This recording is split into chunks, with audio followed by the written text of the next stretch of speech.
ଆପଣମାନେ ଦେଖୁଛନ୍ତି ଏଠି ଆମର ଘର ତିଆରି ହବ ଆଉ କେତେ ମୋଟାର ବନ୍ଧ ବସିଛି ଆଉ ବନ୍ଧ ମାନେ କାଟୁଛନ୍ତି 5-6 ଜଣ କାଲିଠୁ ହେଲେ କାଟିଲେଣି ଏପର୍ଯ୍ୟନ୍ତ ହେଲାଣି ମାନେ ସରି ନାହିଁ ଆହୁରି ଗୁଡ଼ାଏ ରହିଲାଣି ବହୁତ କଷ୍ଟ ହେଉଛି ହେଲା କାଟିଲା ବେଳକୁ ବହୁତ ମୋଟା ଇଏ ମିନିମମ୍ 10-15-20 ବର୍ଷର ବନ୍ଧ ଇଏ ମାନେ ଏ ଜାଗାରେ ପାଣି ଶୁଖେ ନାହିଁ ବନ୍ଧ ସେମିତି ଥାଏ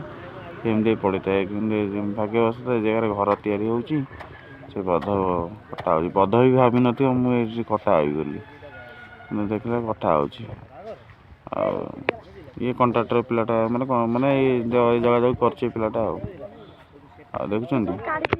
କେତେ କଷ୍ଟରେ ଘର ମାନେ ଇଏ ବନ୍ଧ କଟା ହେଉଛି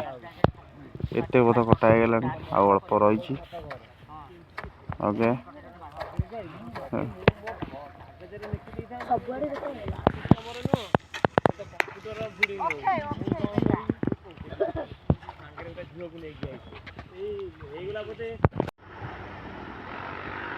କଟା ହେଉଛି ଜଳ ଦେଖୁଛନ୍ତି